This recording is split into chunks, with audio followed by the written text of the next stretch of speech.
माळशिरस विभागाच्या मार्गदर्शनाखाली राज्य उत्पादन शुल्क विभागाने मोठी कारवाई केली आहे. गुप्त बातमीदाराकडून मिळालेल्या माहितीनुसार रविवारी दुपारच्या सुमारास मलोळी तालुका माळशिरस, जिल्हा सोलापूर येथे सापळा रचण्यात आला. या कारवाईत निरीक्षक सचिन धवड आणि दुय्यम निरीक्षक सौरभ भोसले यांनी त्यांच्या संपूर्ण पथकासह छापा टाकला. यावेळी गोवा राज्यात निर्मित व महाराष्ट्रात विक्रीस बंदी असलेले विदेशी मद्य ट्रकमधून वाहतूक करताना आढळून आले. पोलिसांनी तात्काळ काही कारवाई करत 2 आरोपींविरुद्ध महाराष्ट्र दारूबंदी कायद्यानुसार गुन्हा नोंदवलाय. या प्रकरणात जप्त करण्यात आलेल्या मुद्देमालामध्ये 700 मिली क्षमतेच्या तब्बल 8,400 विदेशी मद्याच्या बाटल्या, एकूण किंमत अंदाजे 92,40,000 रुपये, एक 14 टायर ट्रक, किंमत 32 लाख, 3 मोबाईल फोन, किंमत 31,000 रुपये, असा एकूण 1,24,71,000 रुपयांचा मुद्देमाल जप्त करण्यात आला आहे. दिनांक 12 जुलै संध्याकाळी मिळालेल्या माहितीनुसार एक अशोक लेलँडचा ट्रक जो गोवा निर्मित मद्य विशेषतः व्हिस्की तो परराज्यातील मद्य अवैध मार्गे वाहतूक करत असल्याची खात्रीशीर बातमी मिळाली. त्यानुसार आमचे माळशिरस टीम यांनी नाकेबंदी करण्यात आली व त्याच्यात सांगोला इंदापूर मार्गावर मळोली गावात एक अशोक लेलँडचा ट्रक 700 बॉक्ससह 750 mlच्या 700 बॉक्ससह पकडण्यात आला, ज्याची मुद्देमालाची किंमत 1,25,00,000च्या घरात आहे. ही आतापर्यंत सोलापूर एक्साईजमधील सर्वात मोठी कारवाई आहे आणि त्या कारवाईचं क्रेडिट नक्कीच माळशिरस टीमचं आहे. तपास अधिकारी सौरभ भोसले साहेब, निरीक्षक धवड साहेब व त्यांच्या टीमचीच ही मेहनत आहे. कुठून आलता नक्की माल, म्हणजे कुठून भरला होता वगैरे काय असं? गोव्यातून. आणि गोव्याच्या व महाराष्ट्राच्या किमतीत जो फरक आहे मुद्देमालाच्या, त्याच्यामुळे गोव्याकडील माल येत असतो, पण ह्या क्वांटिटीवर आणि माळशिरसमध्ये अपेक्षित नव्हतं. म्हणजे आपल्या रेग्युलर कारवाया सुरूच आहेत की पुणे विषारी दुर्घटनेच्या पार्श्वभूमीवर सोलापूर एक्साईज ऑपरेशन समन्वय राबवत आहे, ज्याच्यात माननीय जिल्हाधिकारी एस कार्तिकेयन साहेब यांनी सर्व विभागांचं, ज्याच्यात वन विभाग झालं, महसूल विभाग झालं, पोलीस यंत्रणा, या सर्वांच्या सहकार्याने आपली कारवाई वाढलेली आहे अवैध मद्य निर्मितीची. मात्र आषाढी एकादशीच्या पार्श्वभूमीवर आपण एकूण 7 पथके नेमलेले आहेत व वेळोवेळी वेगवेगळ्या रस्त्यांची गस्त पाहणी सुरू आहे.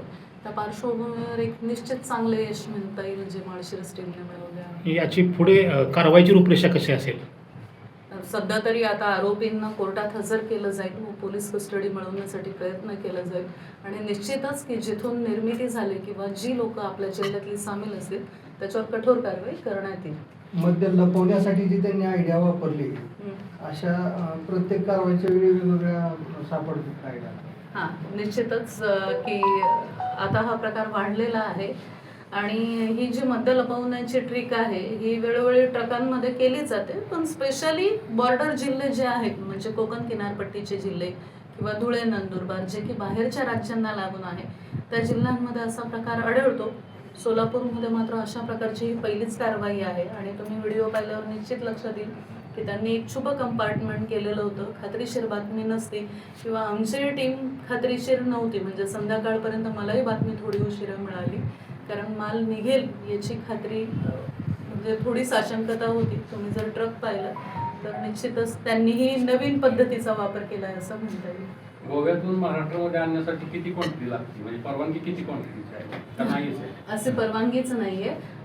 राज्य उत्पादन शुल्क हा विषयच राज्याचा असतो, त्याच्यामुळे प्रत्येक राज्याचं उत्पादन शुल्क वेगळं होतं व प्रत्येक राज्याचे मद्याला धरून असलेले नियम बदलतात.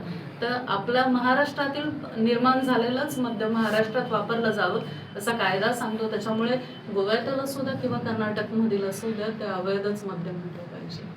आता ही जी किंमत आपण दाखवली 1.25 कोटी, हे व्हॅल्युएशन गोव्यातल्या किमतीच्या का आपल्या किमतीनुसार? आपल्या किमतीनुसार 1.25 कोटी. याची मालकावर कारवाई होऊ शकते का मॅडम, वाईनच्या मालकावर? निश्चितच, म्हणजे मूळ उखडून काढणं व तपास नीट करणं या पुढच्या अनुषंगिक स्टेप्स असतीलच आणि त्याचा निश्चितच शोध घेतला जाईल. गोव्यापासून इथपर्यंत कितीतरी चेकिंग नाकेला, त्याचं कुठं सापडलं नाही सापडलं. ते आहे सगळीकडे आपलं चेकपोस्ट आहे, स्टेट एक्साईजची चेकपोस्ट आहे आणि दिवसभरात जेवढ्या संख्येने ट्रक पास होतात, तुम्ही ट्रकचा तो व्हिडिओ पाहिलेला असेल, म्हणजे प्रत्येक ट्रक थांबवून पाहणं ही खात्रीशीर बातमी असल्यामुळेच ते शक्य झालं. अदरवाईज ज्या संख्येत आपलं ट्रान्सपोर्टेशन आहे त्या संख्येत आणि ते बाहेरनं दिसूनच येत नव्हतं. तर आमच्या टीमने तर सोडलं नाही किंवा खात्रीशीर बातमी असल्यामुळे, अदरवाईज कंपार्टमेंट असल्यामुळे माझ्यामध्ये प्रथम दर्शनी ते कोणालाच लक्षात आलं नसतं. आजकाल गुन्हेगारही नवीन नवीन युक्त्या वापरतात असं आपण म्हणू शकतो. माल मॅडम कुठं चालला होता नक्की? धुळे. धुळे. आता या मालाचं पुढं काय होणार? ते कोर्ट ठरेल. आपण आता काही गोवा धुळे नियमित वाहतूक साठी